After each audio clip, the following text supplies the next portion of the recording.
Hechos capítulo 8,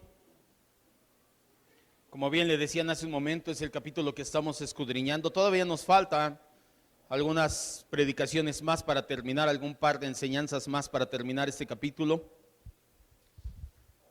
Vamos a leer de los versículos 18 al versículo 25, del versículo 18 al versículo 25.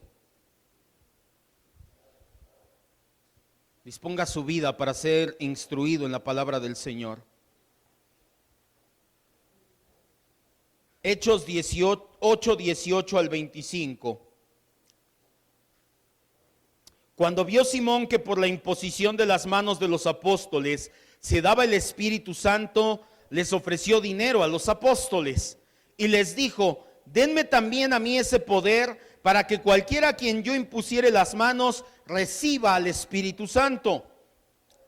Entonces Pedro le dijo: tu dinero perezca contigo, porque has pensado que el don de Dios se obtiene con dinero. No tienes tú parte ni suerte en este asunto, porque tu corazón no es recto delante de Dios. Arrepiéntete pues de esta tu maldad y ruega a Dios si quizás te sea perdonado el pensamiento de tu corazón, porque en hiel de amargura y en prisión de maldad veo que estás. Respondió entonces Simón y les dijo: rueguen ustedes por mí al Señor, para que nada de esto que han dicho venga sobre mí. Y ellos, habiendo testificado y habiendo hablado la palabra de Dios, se volvieron a Jerusalén, y en muchas poblaciones de los samaritanos anunciaron el evangelio. Vamos a orar. Cierra tus ojos. Espíritu Santo maravilloso de Dios, tú eres bueno, Señor, tú siempre has sido bueno. Y prueba de ello es que estamos aquí el día de hoy, que nos has dado el querer como el hacer para poder venir a tu casa. Y te rogamos, Señor, que también nos des esa disposición para poder escuchar esta palabra, esa disposición de corazón para recibirla, Señor. Tú mismo inspiraste al escritor de Hebreos: tu palabra es viva y eficaz como una espada de dos filos, que penetra, que corta, que discierne los pensamientos, que traspasa el corazón y las intenciones, que llega hasta el alma. Eso es lo que anhelamos que pase con nosotros el día de hoy, que tu palabra entre a lo más profundo de nuestro ser, que cambie, que sea un parteaguas en nuestra vida, Señor, para verdaderamente vivir a la altura de lo que queremos, de lo que anhelamos, de lo que decimos ser, hijos tuyos, discípulos tuyos, cristianos. Todo esto te lo rogamos, Espíritu Santo, en el nombre de Jesús, quien fue quien nos salvó y nos rescató de nuestros pecados. Amén.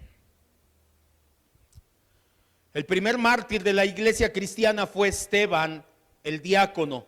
Su asesinato desató la primera gran persecución de la iglesia que estaba en Jerusalén. Sin embargo, como lo vimos hace tiempo, no fue nada que Dios no tuviera determinado de antemano. Aún en la diáspora de la iglesia, el evangelio fue predicado por aquellos que fueron dispersados a las distintas ciudades, a los diferentes lugares. Por consecuencia, los siguientes en verse beneficiados y bendecidos con el evangelio fueron los samaritanos. Primeramente por la predicación y las obras milagrosas de Felipe, conocido como el diácono, conocido como el evangelista. Posteriormente, cuando los apóstoles se enteran de lo que estaba pasando ahí en Samaria, enviaron a Juan y a Pedro para confirmar oficialmente la siguiente etapa de la iglesia del Señor. Pedro y Juan confirmaron a los samaritanos como parte de la iglesia universal del Señor Jesucristo. ¿Cómo lo hacían? Ponían las manos. Imponer es lo que nosotros entendemos como poner las manos, ya sea en la frente, en los hombros, en la espalda. Ven, déjame tocarte, poner las manos sobre de ti. Cuando ellos imponían las manos, ojo, lo aclaramos la semana pasada, eso únicamente ocurrió en la época apostólica. El Espíritu Santo se manifestaba en aquellos que tenían las manos puestas. Lucas, a partir de ese momento el Espíritu se manifestaba con poder. Lucas ahora nos narra la segunda parte del relato relacionado con Simón. Ya hablamos hace un par de semanas de Simón, lo dejamos un tiempo. Ahora Lucas nos relata lo que sigue con la vida de Simón.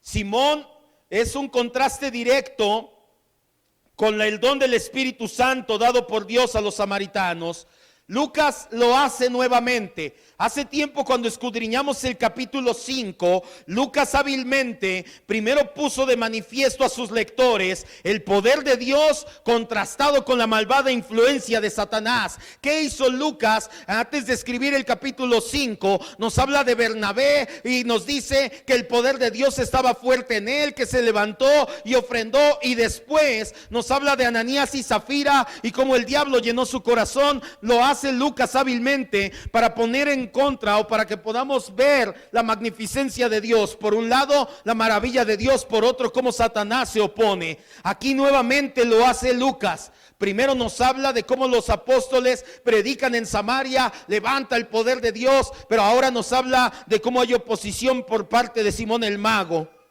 Simón observó los milagros y las maravillas que los samaritanos hacían cuando recibían al Espíritu Santo. Como tenía el corazón entenebrecido, de inmediato empezó a codiciar. Simón ve esos milagros. ¿Se acuerda? Simón había sido mago. Ya hablamos acerca de la magia y la hechicería y cómo Simón hacía negocio por medio de ello. Así que de inmediato su mente empieza a maquinar y dice: oh, si yo tuviera ese poder que ellos están haciendo, ¿cuánto dinero no ganaría? ¿Cómo no? Si de por sí me tenían en alta estima, ahora regresaría a ser alguien grande. Por eso es que ofrece dinero a los apóstoles, y todo lo que se viene después es lo que vamos a ver el día de hoy. Empecemos entonces, acompáñenme, versículos 18 y 19. Esto es el tema del día de hoy: cómo Simón el mago no era un verdadero convertido. Cuando Simón, hablando todavía de Simón el mago, vio que por la imposición de las manos de los apóstoles se daba el Espíritu Santo, les ofreció dinero obviamente a los apóstoles y les dijo: denme también a mí ese poder, para que cualquiera a quien yo impusiere las manos reciba al Espíritu Santo. Cuando los samaritanos recibieron al Espíritu Santo, la presencia del Espíritu se hizo evidente mediante señales externas. Lucas es muy breve en su descripción. Lucas únicamente escribe un relato muy breve acerca de la situación y no nos da detalles, no nos dice exactamente cómo se manifestó. Nosotros podemos deducir, con base en el día de Pentecostés en Hechos 2, que algunas de esas señales fueron que los samaritanos empezaron a hablar en idiomas que nunca habían estudiado, pero sobre todo empezaron a hacer milagros visibles entre el pueblo mismo. Para Simón, cuya mente todavía no había sido transformada, empieza a ver esos milagros únicamente como si fueran otro tipo de magia, como la que él practicaba, pero más sofisticada, una magia superior a la que él hacía. Por lo tanto, él empieza a anhelar ese tipo de don, ese tipo de poder, se vuelve una necesidad en su corazón. Pero no solo eso, sino que también quiere tener a su disposición el poder que manifestaba Felipe. ¿Se acuerda que Felipe sanaba enfermos y echaba fuera demonios? No solamente milagros, no solamente otros idiomas. Simón quería el paquete completo. Simón se da cuenta que los apóstoles de Jerusalén ponían sus manos en los samaritanos. Entonces los samaritanos recibían el poder milagroso del Espíritu Santo. En su necedad, Simón ni siquiera se le ocurrió pensar que hacía falta un pequeño detalle: tener una fe genuina en el Señor Jesucristo para que esto pasara. Simón ni siquiera se le ocurrió en pensar en el Evangelio, en Jesucristo, en creer en Él. Para Simón estaba tan velado, era tanta su necedad, que Simón no se daba cuenta de eso. Simón únicamente pensaba en tener ese poder para hacer un gran negocio en su vida. Anteriormente, a lo largo de su vida, Simón se había dedicado a hacer este tipo de cosas muchas veces. Compraba, por así decirlo, secretos mágicos a otros hechiceros, para después cobrar a las personas por sus servicios como mago. Ese era su negocio. Ese era el estilo de vida de Simón, la compra-venta de magia, por así decirlo. Ahora Simón, todavía no renovada su mente, aborda a Pedro y a Juan, a quienes considera como representantes del Espíritu Santo, y les ofrece dinero. Si logra comprar este poder, pensaba Simón, podría alcanzar niveles muchos más altos que los que había tenido antes de que llegara Felipe a Samaria. Movido por ese pensamiento, Simón trata de comprar esos dones espirituales. De aquí, de este episodio de la vida de Simón, de este capítulo, de estos versículos de la Biblia, es de donde se deriva una de las prácticas que se ha dado en la iglesia cristiana, la iglesia hablando de cristianismo, tanto católicos como cristianos, durante siglos. Hay una práctica que se conoce como simonía. ¿Qué es la simonía? Es eso, vender o comprar mediante dinero favores espirituales o favores eclesiásticos. Esto, la simonía, fue uno de los factores, hubo varios, pero fue uno de los principales que desataron la reforma protestante del siglo XVI.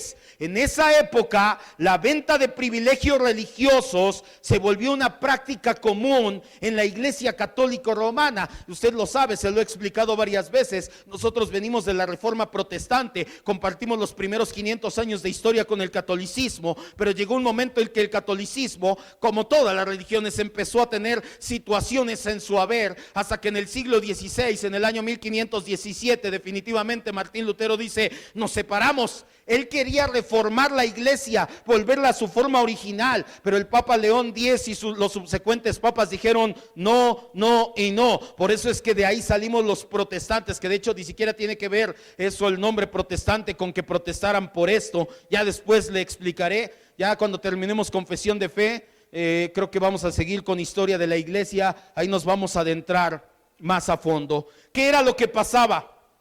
Que en la iglesia católica tú podías comprar un puesto de sacerdote, de obispo, de cardenal, y variaba el precio dependiendo el puesto y dependiendo la región. No era lo mismo ser un sacerdote en una aldea olvidada que ser el cardenal de Milán. Entonces, si tú querías ser sacerdote en esa aldea olvidada, te cobraban 10 monedas de oro y tú decías: bueno, voy a recuperar en un año mi inversión. Si querías ser el cardenal de Milán, aparte de tener conexiones, dabas unas 10,000 monedas de oro porque sabían que iban a recolectar más dinero. Empezaron a ver la iglesia como un negocio, en pocas palabras.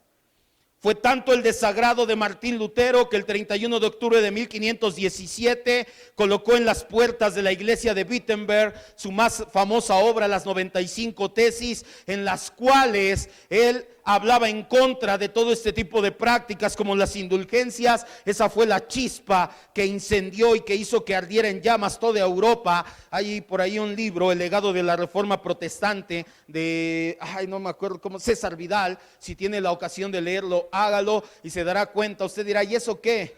Casi nada. Todo el mundo conocido fue transformado a partir de esas 95 tesis clavadas en la puerta de una catedral. Usted no tiene idea de cómo el mundo cambió. Hay un documental en Netflix que habla acerca de Lutero y de los cambios que trajo al mundo. Martín Lutero es considerado una de las 5 personas más influyentes de todos los tiempos, porque esas 95 tesis, que fueron la chispa que incendió todo, cambiaron el mundo en los últimos 500 años como no te das una idea. Ya después lo veremos cuando hablemos, y lo vimos un poco en Cosmovisión y cuando hablemos de historia.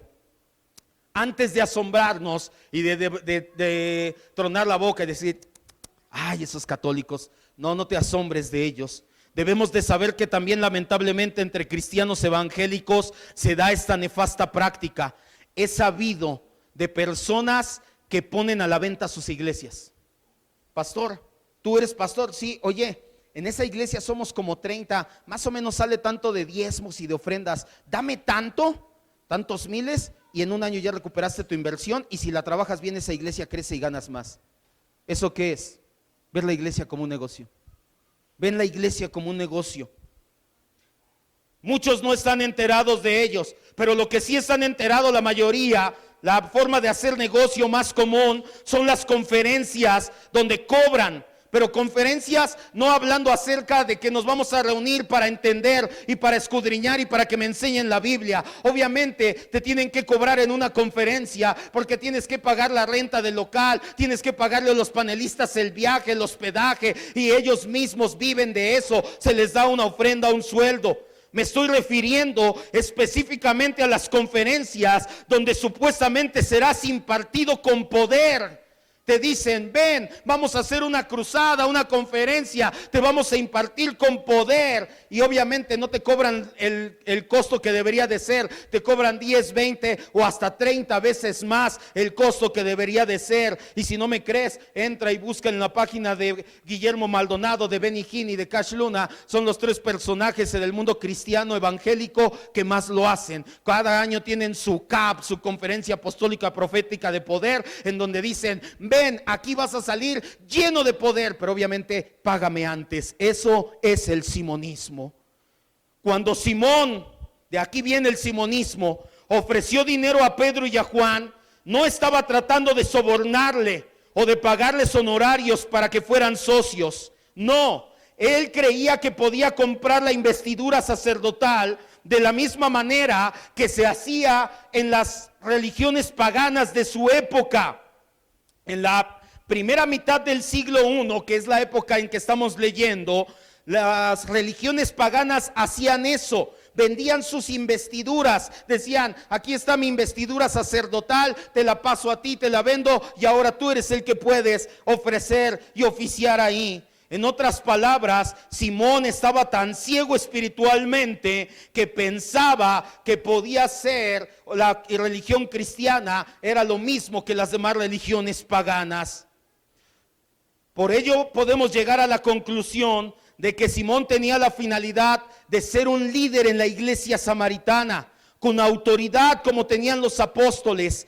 Simón pensaba que podía ser una especie de sacerdote y estar subordinado a los apóstoles. Para él, el Espíritu Santo es un poder que puede ser sometido a la voluntad del hombre. Simón ofrece dinero y ofende a Dios al poner al Espíritu Santo al mismo nivel que sus trucos mágicos. Al querer comprar al Espíritu de Dios, él demostró que no tenía el más mínimo entendimiento de las cosas espirituales.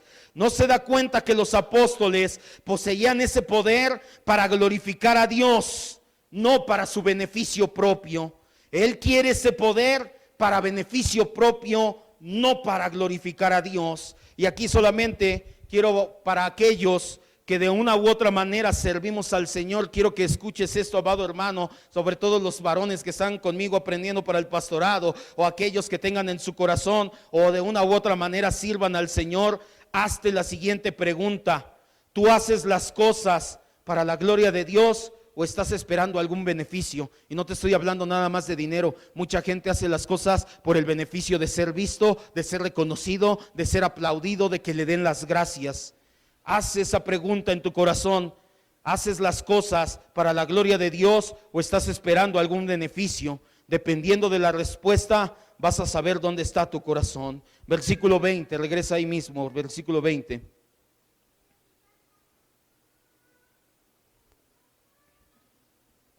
Entonces Pedro le dijo: tu dinero perezca contigo, porque has pensado que el don de Dios se obtiene con dinero. Lucas de inmediato nos muestra el gran contraste entre un siervo de Dios y Simón el mago. ¿Por qué? Porque Pedro bien pudo haber aceptado el dinero. Bueno, pues hay por ahí una predicación de la iglesia donde venimos. Escuché una vez a uno de los pastores predicar: hermano, tú tienes que ser como Simón el mago. No importa lo que tengas que hacer, no importa lo que tengas que pagar, con tal de que obtengas el don del Espíritu. Y nadie se paró a decirle nada. Hay un pastor llamado Cash Luna que predica más o menos lo mismo y te dice que tú puedes obtener el don del Espíritu, que te tienes que esforzar con dinero. Lucas de inmediato nos muestra que no es así. Lucas de inmediato pone en contraste cómo es un verdadero siervo con Simón el mago. Jesús ya les había dado a los discípulos esa enseñanza. Jesús ya les había dicho: el obrero es digno de su salario. Pedro bien pudo haber recordado esas palabras y haber dicho: Simón, ok, tienes razón, el obrero es digno de su salario. Yo vine, yo gasté en venir a Samaria, me cansé, estoy llorando por todos. Ok, Simón, soy digno de ese salario, dame ese dinero y voy a orar por ti. Pablo tiempo después también escribió que quienes proclamen el evangelio pueden vivir económicamente del evangelio. La escritura no dice que, pero la escritura dice que lo que no debes de hacer es cobrar por los servicios espirituales. El Señor fue muy claro en ello. Mateo 10:8. Porque si alguien empieza a pensar y dice, entonces ¿por qué damos ofrenda en la iglesia? Porque quieres, porque nadie te obliga, porque tiene que nacer de tu corazón. La Biblia sí dice que el obrero es digno de su salario. La Biblia dice que el que anuncia el evangelio puede vivir del evangelio. Las escrituras lo que nunca dicen es que tengas o puedes cobrar por servicios espirituales, por enseñanza, por nada de ello. Mateo 10:8, Jesús directamente hablando con los apóstoles. Yo creo que por la cabeza de Pedro pasó esta enseñanza cuando le dijo, Simón, aquí está el dinero. De inmediato Pedro dijo, no, yo recibí de gracia, estoy dando de gracia. ¿Quién te dice que me puedes pagar, que estoy cobrando? Sanen enfermos, limpien leprosos, resuciten muertos, echen fuera demonios. De gracia recibieron, ¿qué dice? Da de gracia. ¿Cuánto les cobró Jesús por enseñarles, por darles eso? Nada. ¿Cuánto tenían que cobrar ellos? Nada, absolutamente. A los creyentes no se les cobra por los beneficios espirituales que reciben. Tampoco deberíamos de pagar por ellos. De gracia recibimos, de gracia lo damos. Eso está en armonía tanto en el Antiguo como en el Nuevo Testamento. En el Antiguo Testamento encontramos un relato de un hombre llamado Naamán y su siervo Giesi. Acompáñame, Segunda de Reyes 5. Segunda de Reyes 5.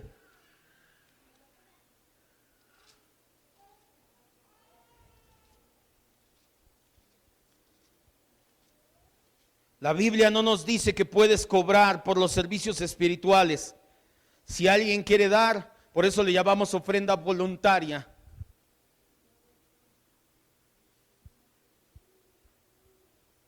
Eso quiere decir que si me quiero casar, no me cobra pastor ni un peso.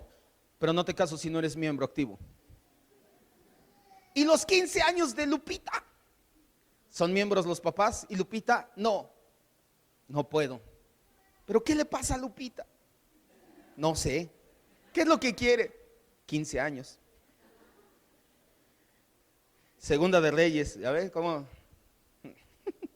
5 del 15 al 15 y 16. La Biblia nos habla de una historia parecida. La Biblia está toda en armonía.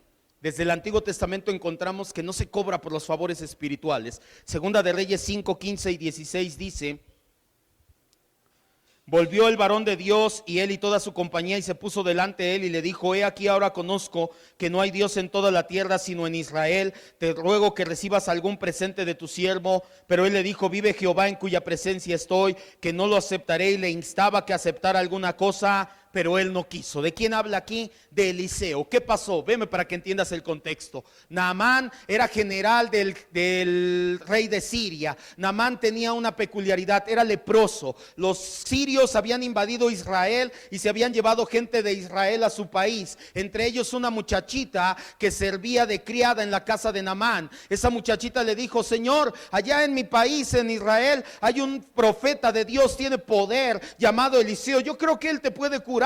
Naamán regresa, va con Eliseo y le dice: oye, me dicen que tú puedes orar, hacer algo por mí, aquí estoy. Eliseo le dice: ve y métete 7 veces al Jordán.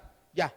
Naamán se enoja y dice que no hay mejores ríos allá en Samaria, que en Siria, que no podía hacer otra cosa. Sus siervos le dicen: oye, rey, te dejó bien fácil las cosas. Y de hecho aquí nos habla de la salvación. Tú no tienes que hacer gran cosa, tú solamente cree en el Señor Jesucristo y serás salvo tú y tu casa, dice la Biblia. Entonces Naamán va, se sumerge 7 veces en el río Jordán y sale ahora sí limpio. Una vez que está limpio, va con Eliseo y le dice: Eliseo, traigo mis caballos llenos de cosas, vestido, plata, oro, ¿qué quieres? Ten. ¿Y qué le dijo Eliseo?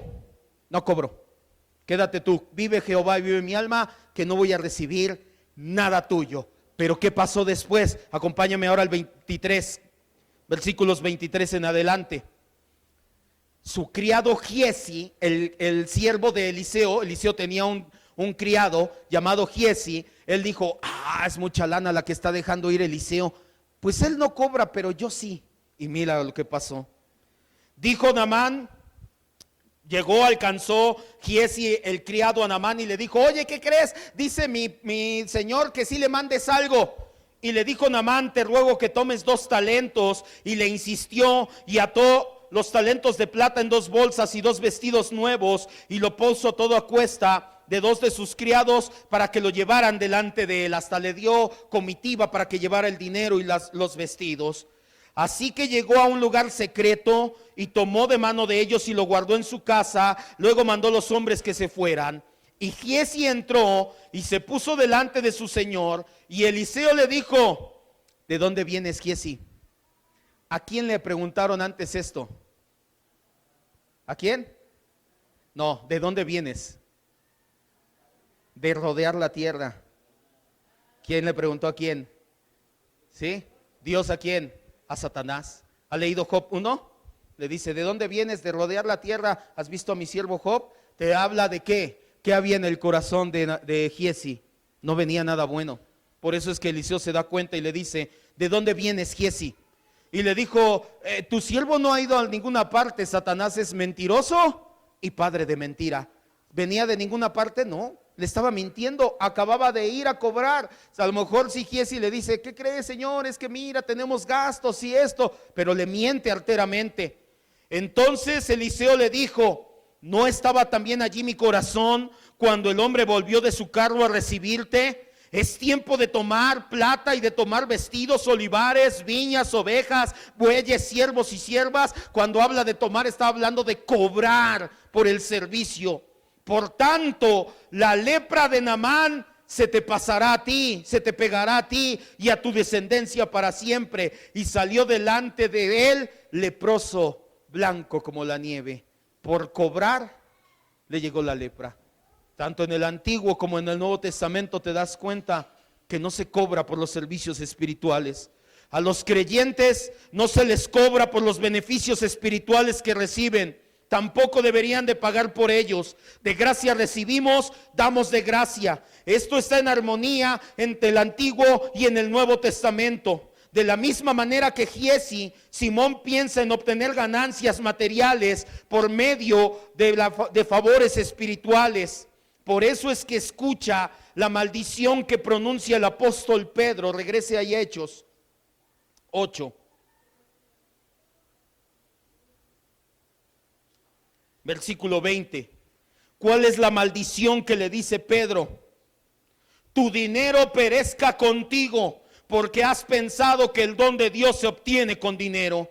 Pedro era celoso en guardar la gloria y el honor de Dios. Por eso rechazó con todas sus fuerzas los ataques de Satanás. Ya lo hizo una vez, confrontó a Ananías y a su esposa Zafira, y fue la misma situación: dinero.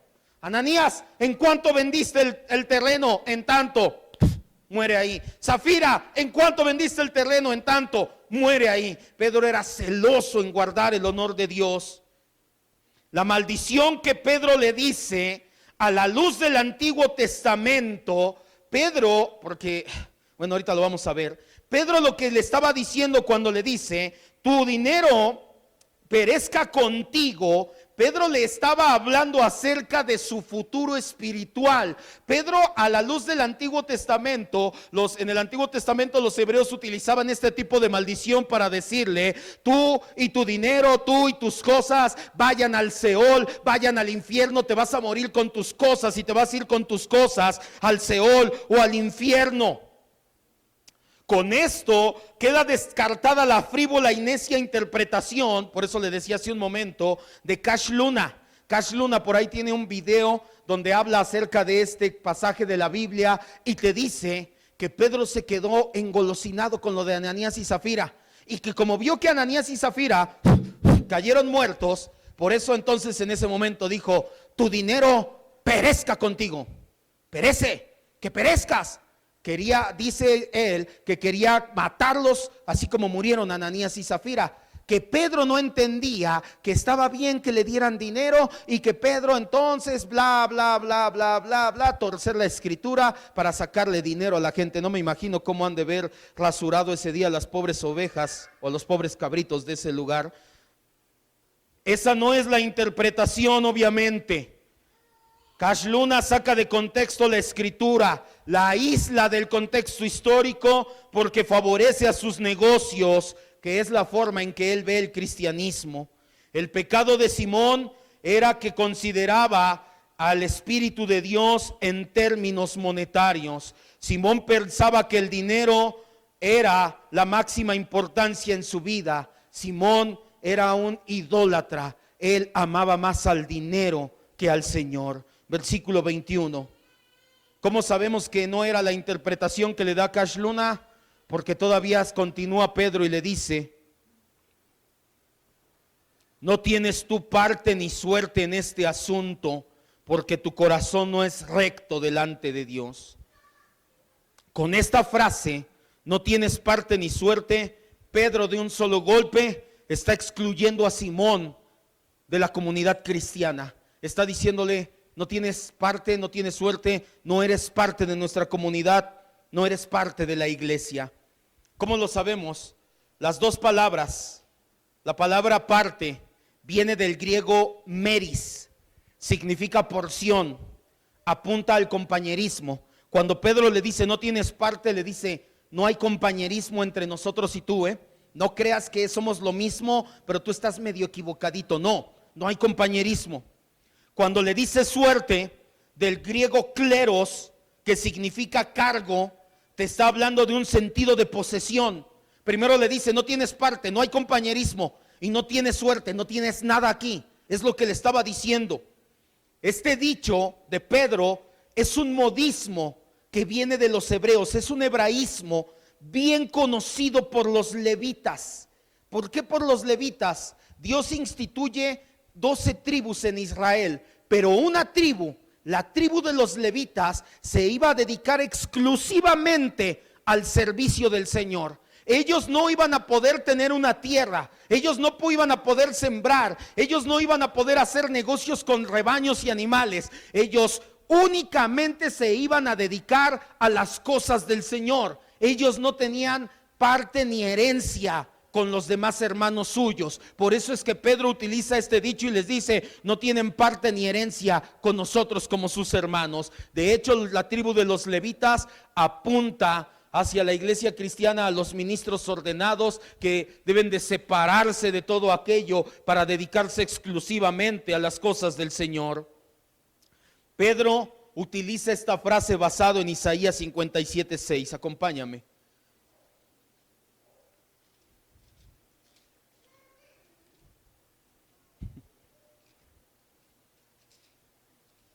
Lo más impactante es que cuántas veces oramos, bueno, al menos yo sí oré muchas veces cuando oraba en términos pentecostales y decía no tiene parte ni suerte en este lugar. No sé si se acuerden, ni siquiera entendíamos lo que decíamos.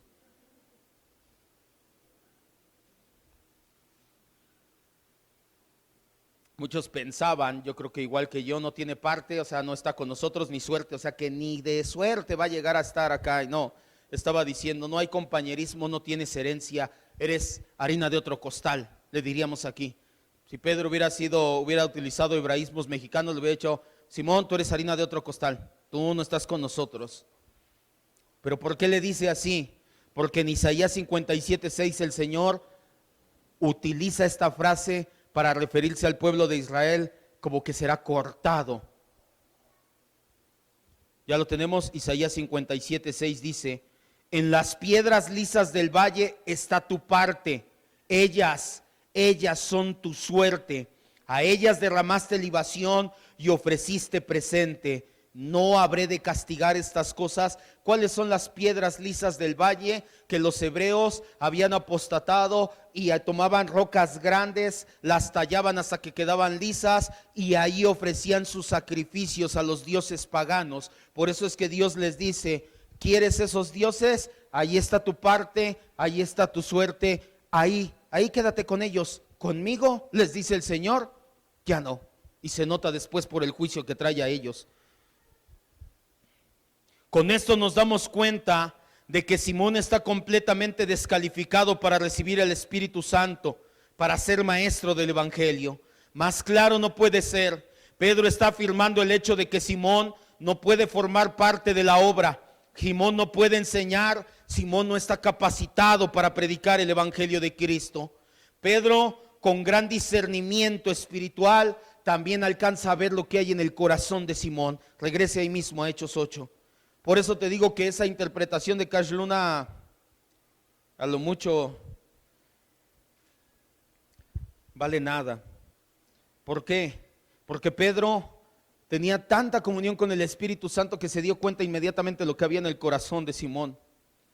Ahí mismo, tu corazón no es recto delante de Dios.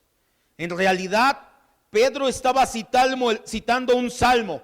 Pedro estaba citando el Salmo 78, 37, no vayas. Si tú lees todo el Salmo 78 nos habla de la infidelidad del pueblo de Israel, cómo se rebelaron contra el Señor en el desierto y murieron por ello. En este salmo, el salmista escribe por su no recto corazón, por su torcido corazón. Por eso es que Pedro cita este salmo, se da cuenta de que Simón, al igual que el pueblo de Israel, tiene un corazón torcido delante de Dios.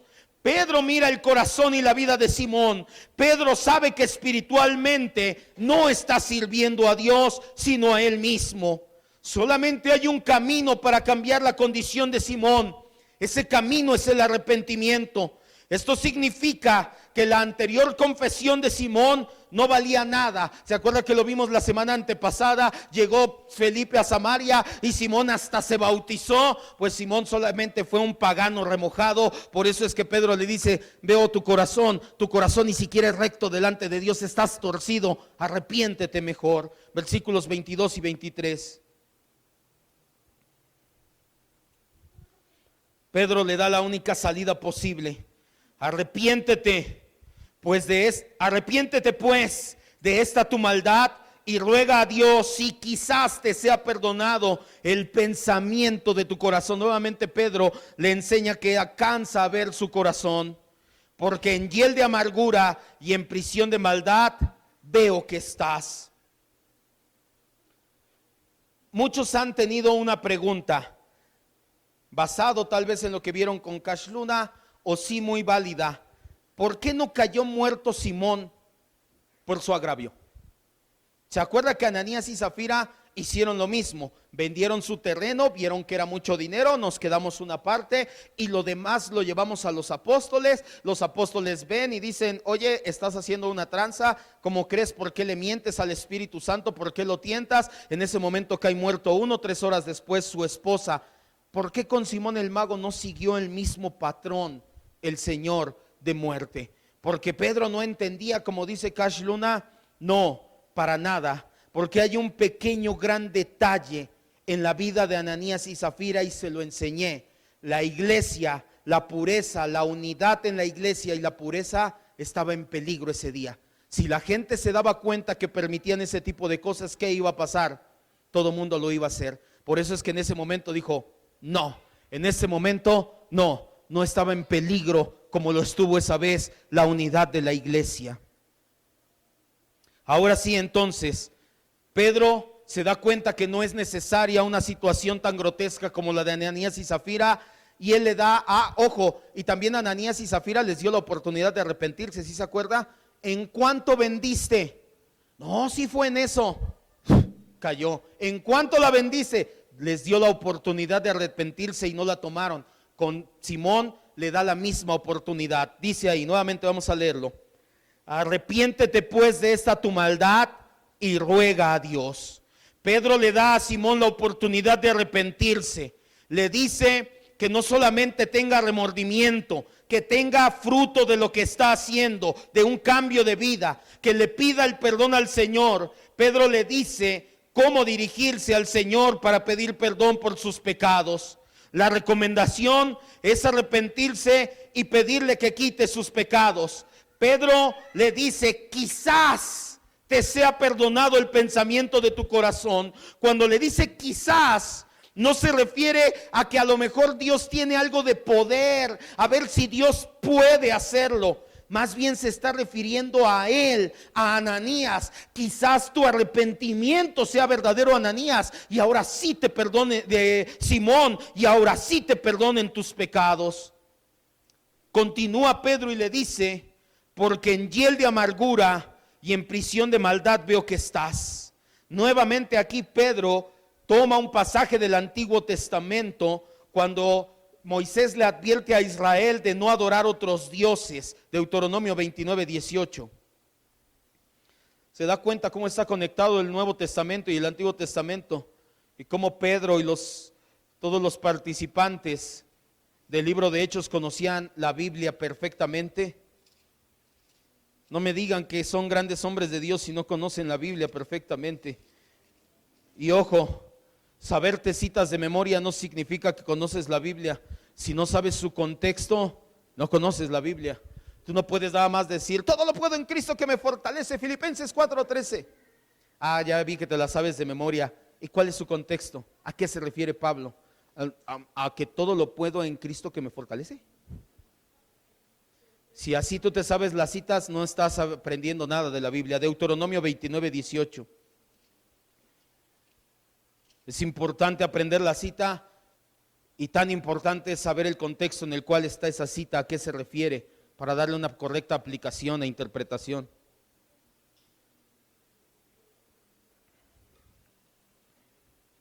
No vayas, en Hebreos 2:15, el escritor de Hebreos cita también aquí Deuteronomio 29:18.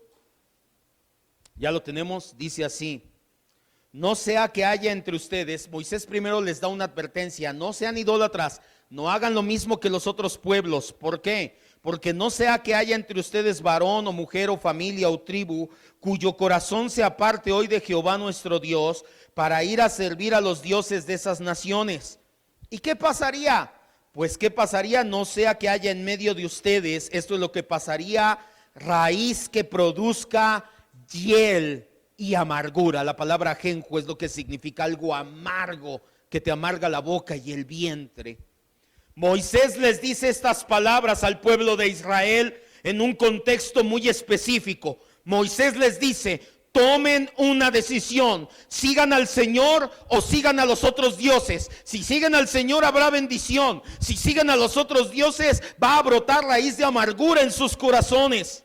De igual manera Pedro advierte a Simón, le está diciendo claramente: Simón, tienes dos caminos, te arrepientes o sigues viviendo en la prisión de amargura en la que estás. La metáfora no se refiere a la amargura de ánimo en la persona, al corazón amargado, al espíritu amargado que tenía Simón el mago.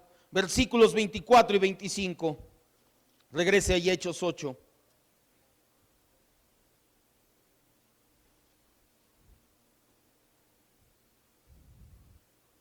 Respondió entonces Simón y les dijo: rueguen ustedes por mí al Señor, para que nada de esto que me han dicho venga sobre mí. Y ellos dieron testimonio y hablaron de la palabra, y después se regresaron a Jerusalén, y en muchas poblaciones de los samaritanos siguieron predicando el evangelio. Primero, Simón dice unas palabras muy específicas: rueguen por mí. Hay algunos escritores, algunos comentaristas como Juan Calvino. Juan Calvino sí creía que Simón se había arrepentido. Es de los pocos que creen que Simón se había arrepentido. La mayoría de los comentaristas no creen que Simón se haya arrepentido. Yo personalmente no puedo creer que Simón se haya arrepentido, y me dan vuelta en la cabeza estas palabras que dice: rueguen por mí. ¿Por qué me dan vuelta en la cabeza? Porque pasaba lo mismito con Faraón. Cuando Moisés mandaba las plagas, llegaban las plagas, Moisés se paraba y ¿qué le decía a Faraón? Rueguen por mí a su Dios que quite la plaga. Quitaba la plaga y ¿qué pasaba con Faraón? Seguía igual. Exactamente lo mismo que está pasando en el mundo ahorita. La gente le ruega a Dios que quite la plaga del coronavirus, pero ama al Señor. ¿Están arrepentidos? No, para nada. Solamente lo que tienen es temor. Exactamente lo mismo creemos muchos que pasaba con Simón. Al igual que Faraón, únicamente quería el favor de Dios, únicamente tenía temor de las consecuencias. Rueguen por mí. tengo miedo de lo que me viene. Ahora, no significa que la interpretación que te dé. Entonces, ¿quién tiene razón, el pastor o Juan Calvino? Pues Juan Calvino. Pues ¿cómo comparas al pastor con Juan Calvino? Pues oye, no te preocupes, esta es la interpretación, este tipo de interpretación es secundaria, no es doctrina fundamental. Ahora estamos dándote nuestro punto de vista. A final de cuentas, ¿dice el libro de Hechos si se arrepintió o no? No. Entonces, donde la Biblia calla, ¿nosotros qué? Esto se lo puedes preguntar al Señor, o a lo mejor no preguntárselo. El día del juicio final, ponte atento y dices, a ver, aquí a la derecha estamos las ovejas. Simón, ahí viene Simón, y si lo avienta a la derecha el Señor, si se arrepintió, ya ve, pastor, ¿usted para qué anda de cizañoso? Si lo avienta a la izquierda, yo les voy a decir, ¿qué ole? ¿No que no? Ya ven cómo sí se fue al... Yo no creo que se haya arrepentido. Justino Mártir, en los primeros padres de la iglesia cristiana, pensaba que Simón el Mago, había una secta llamada simonanismo, que hablaba acerca de un tal Simón. Muchos creen que era Simón el Mago. Justino Mártir pensaba que era él, que fusionó el cristianismo con religiones paganas y enseñaba brujería sofisticada con cristianismo, algo así como el vudú, la santería, el palo mayombe en la actualidad. Ese es su precursor, enseñaba ese tipo de situaciones y muchos creen que fue Simón el Mago. No se puede comprobar, es una conjetura, pero yo sinceramente no creo que se haya arrepentido. Él tenía miedo. Y tiene que tener usted también cuidado y preocuparse no por el destino de Simón el Mago, preocúpate por tu destino eterno y el destino eterno de tu familia. Ese sí te tienes que preocupar. Dice ahí, habiendo testificado y hablado la palabra de Dios, con esto terminamos ya, los apóstoles Pedro y Juan, el último versículo, el 25, ponen fin a su visita a Samaria. Ya habían alcanzado su objetivo. Ya habían reconocido la nueva iglesia o la nueva parte de la iglesia, los nuevos creyentes samaritanos como miembros de la iglesia de Cristo. Los apóstoles, incluso Felipe, tienen ahora la libertad de dejar Samaria y de encomendar a los dirigentes de la iglesia en Jerusalén y de Judea la tarea de apoyar y de seguir enseñando. No los dejaron solos, mandaron más gente a seguir apoyando. Esa era la manera en que lo hacían. Aún a su regreso a Jerusalén, los apóstoles siguieron predicando las buenas nuevas en todas las aldeas samaritanas que se encontraron a su paso. Al final, los apóstoles regresaron a Jerusalén para dar informe de su trabajo hecho. No sabemos si Felipe acompañó a Pedro y a Juan hasta Jerusalén. El texto no nos dice nada. Lo que sí nos dice es que después Felipe será enviado a Gaza, al sur de Jerusalén, y veremos lo que hace la próxima semana. Vamos a terminar, cierre sus ojos. Ayúdame, Ángel, por favor.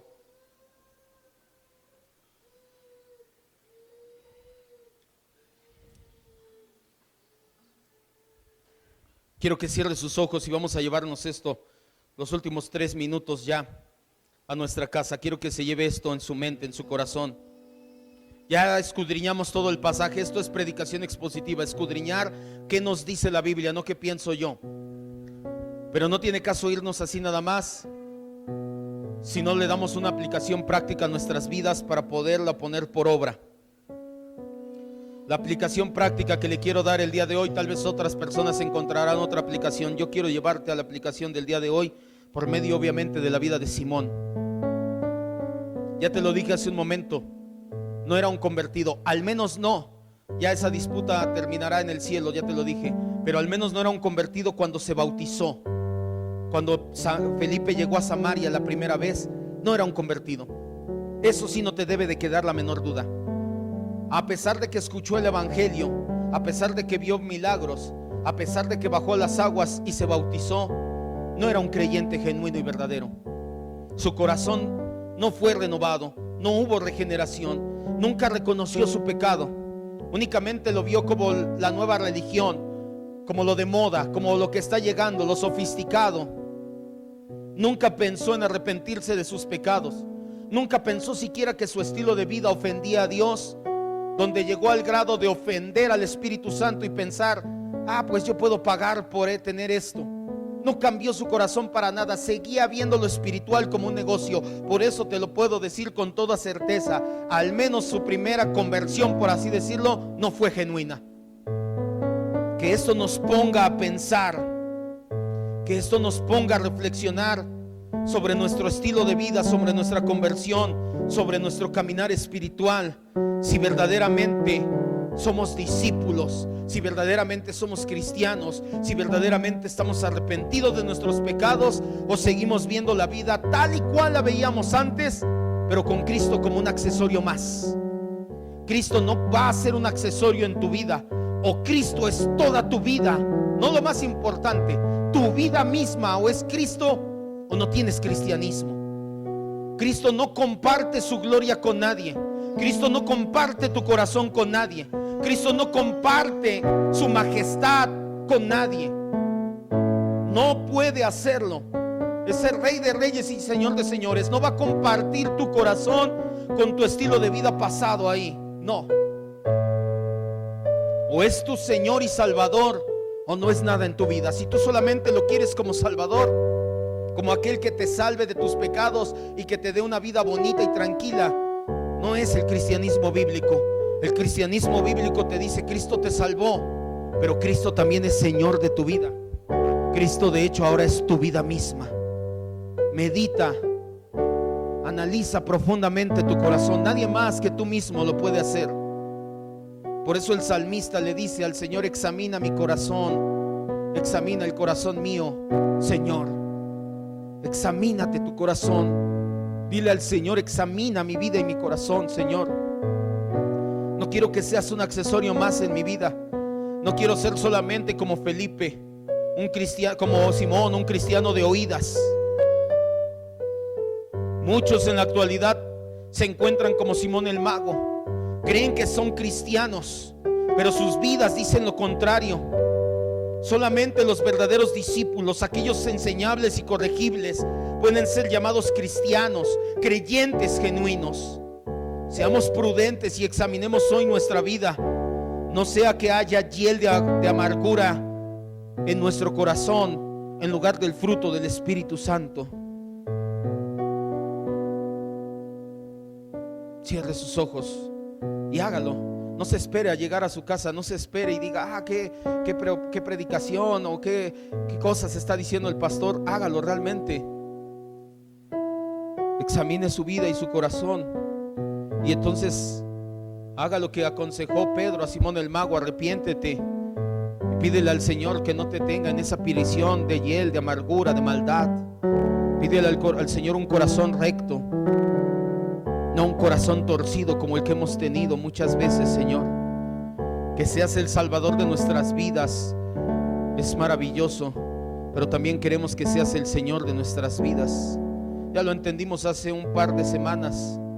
Lo que sabemos, lo que vivimos y lo que sentimos estén en equilibrio y en armonía con lo que tu palabra dice, Señor. Verdaderamente dar fruto del Espíritu y no fruto de hiel y amargura. Si tu corazón está amargado, si tu corazón está aprisionado y está pensando más en cualquier otra cosa, no solamente el dinero, cualquier otra cosa que no sea la gloria de Dios, ten mucho cuidado de engañarte a ti mismo y pensar que eres cristiano. El día domingo lo veíamos, el día miércoles lo veíamos en la enseñanza de confesión de fe. Ten cuidado que tu corazón te engañe. El corazón es engañoso y perverso, y te va a hacer creer que porque estás aquí y de vez en cuando lees la Biblia eres cristiano. Pero si tu vida no ha cambiado y no ha dado fruto, estás en la misma posición que Simón, no ofreciendo dinero por el Espíritu, pero también estás camino al infierno si no te arrepientes. Es dura esta palabra, pero es necesaria para sacudir nuestras vidas. Cristo no es un accesorio. Cristo es el Señor de nuestras vidas. Eso es el Evangelio.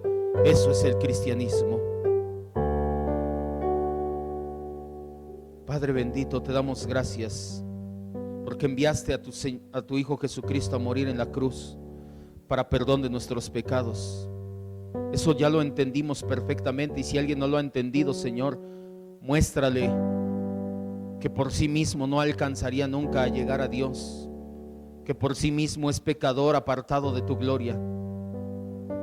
Pero mi Dios, muchos ya lo hemos entendido, pero lo que no hemos entendido es que también eres nuestro Señor, el dueño, el amo de nuestras vidas, que tu palabra es ahora la que nos rige, la que nos guía, la que nos dice qué hacer. Obviamente para bien de nuestras vidas. Tú nunca nos vas a pedir algo que nos dañe, que vaya en contra de nuestra integridad física o espiritual. Todo lo contrario, tú quieres lo mejor para tus hijos, como cada padre y madre que estamos aquí queremos lo mejor para los nuestros. Así tú, Señor, quieres lo mejor para nosotros, y lo mejor para nosotros es ser como Cristo, moralmente hablando. Mi Dios, no permitas que salgamos de aquí engañados por nuestro perverso corazón, creyendo que tal vez somos cristianos porque sentimos bonito, porque lloramos de vez en cuando, porque venimos un día a la iglesia o porque leemos la Biblia de vez en cuando. Que verdaderamente en nuestra vida haya un cambio verdadero, que no queramos mezclar nuestra vida pasada como Simón con nuestra vida cristiana, que no queramos pensar que se puede vivir de la manera que lo hacíamos y al mismo tiempo ser cristianos. Y no porque hayamos sido de lo peor, pero siempre hay cosas de que arrepentirnos, siempre hay situaciones que tenemos que dejar atrás y verdaderamente vamos a seguir el camino de Jesucristo. Todo esto te lo rogamos, maravilloso Dios, porque tú eres el único que puede poner el querer como el hacer en nuestros corazones. Tú eres el único que puede obrar para transformarnos, para cambiarnos, para hacernos a la imagen de Cristo. Gracias, bendito Dios. Gracias, maravilloso Rey, en el nombre de Jesús. Decimos amén.